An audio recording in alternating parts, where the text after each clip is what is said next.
Hello everyone and welcome back. I am as always Inquisitor Aura and this is how to roleplay in World of Warcraft. And today we're going to be taking a look at our next race class combo RP guide, the Troll Druid. Please note that these are just generally accepted guidelines to socially acceptable and lore-friendly roleplay in World of Warcraft. There is a niche for every type and style of roleplay out there. What I am telling you here are the generally accepted guidelines that will not get you ridiculed. Of all the races on Azeroth, none are as adaptable, cunning, and tenacious as the Trolls. Trolls have lived and thrived throughout Azeroth's long and turbulent history, and are believed to be amongst the first sentient races. No matter where you go on Azeroth, chances are the Trolls were there long before anyone else, and that they've mastered the local flora and fauna.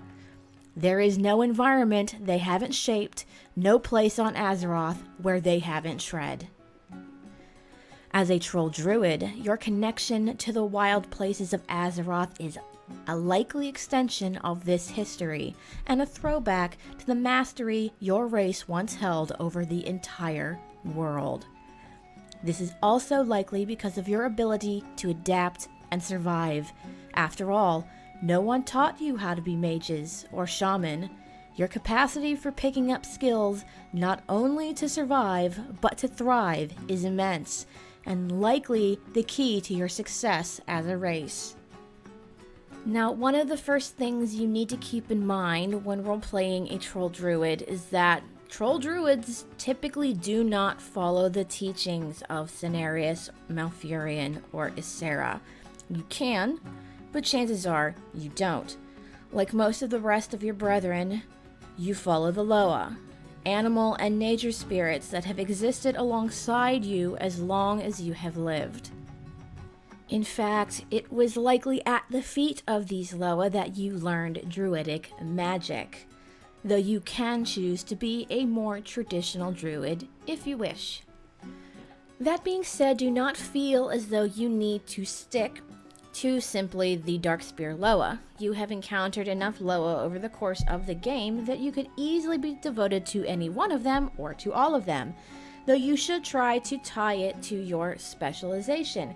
For instance, Guardian Druids, aka Bear Druids, typically for Trolls would tend to follow either Nalarak, the Amani Bear Loa, or Runok, the Arctic Bear, who is a Drakari Loa. Feral Druids likely follow either Bethek, the Zandalari Panther Loa, or Shirvala, the Zandalari Tiger Loa.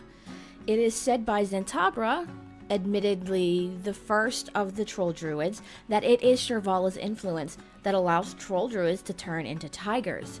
And for Feral Druids specifically, there is a level 100 talent called the Claws of Shirvala that allows all Druids to turn into a Saberon type form. So the Shirvala form is a form that was recently discovered by the Trolls. Now, Balance and Restoration Druids do not seem to have a specific animal Loa spirit that they are tied to, so here are some things that you could potentially use in their place.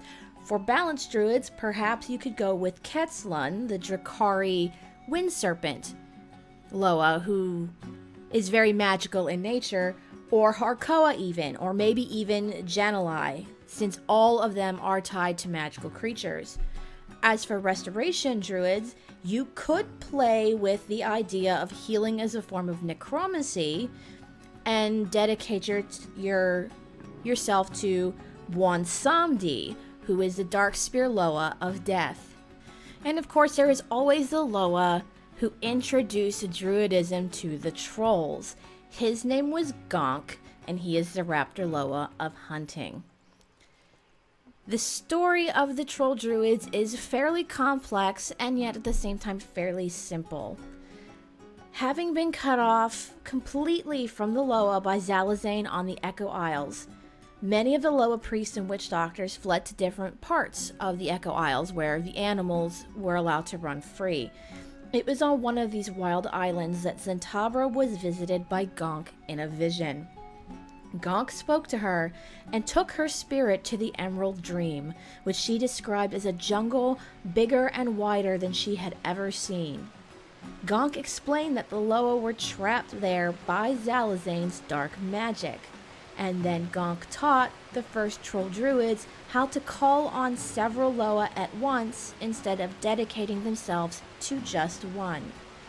Over the months, these first Druids protected the life on the Echo Isles, so when the Darkspear returned to their home, they could finally remove Zalazane and erase his damning influence. Gonk also taught the first Troll Druids how to contact him in case the other Loa decided to withhold their blessings. Many of them did not want to foster a polytheistic worship system, preferring that each troll serve only one of them. The fact remains that Druidism fits in very well with trollish beliefs and trollish society. You were effectively inviting a Loa into your body, or allowing a part of that Loa's power to inhabit you. And this is beneficial to both sides. You get power beyond your imagining, and they get to interact with the material plane and the world around you, which is very important. While Troll Druids are relatively new, you have embraced your new path and your new strength with vigor. Well, that is going to be it for me for this week. Thank you guys so much for watching. Remember, if you like what you see and you want to see more, don't forget to hit that like button, don't forget to comment below, and don't forget to subscribe. I'm very happy I managed to get this video done. There was not a whole lot of lore for the Troll Druids, and I think the Troll Druids are absolutely fascinating, and I think they definitely deserved a few minutes of their own here to explore exactly how Druidism works with the trolls and why you should absolutely 150% play one. They are amazing and fascinating, and I really do love the race-class combination here. Anyways, guys, thank you guys so much for watching. Have a great week, have a great weekend, and we will see you again in Azeroth.